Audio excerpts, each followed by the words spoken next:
DIY Propane Insect Foggers.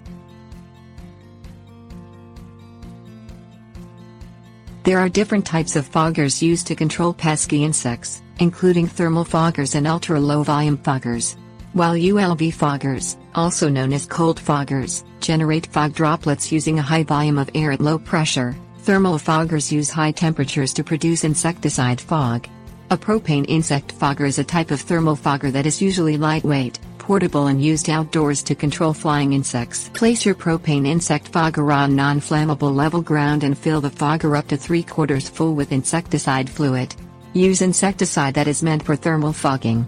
The insecticide can be bought at your nearest insecticide retailer store. Turn on the propane fuel valve and ignite the fogger heater coil. The fogger heater coil preheats the fogging insecticide fluid to form insecticide fog. Press the ignite button or turn the ignite key on to initiate a spark that ignites the heater coil. You may use a light or a match, depending on the type of fogger you are using to ignite the heater coil.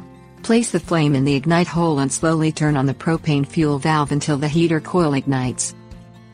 Allow the ignited heater coil to heat for about 1 to 2 minutes before using the fogger.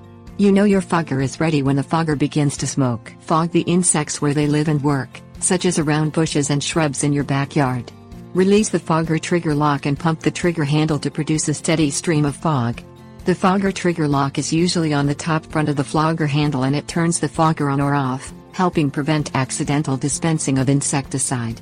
Pump the fogger handle slowly but steadily to avoid squirting a stream of fluid, instead of fog, over the insect-ridden area. Cover the entire area in a slow sweeping motion.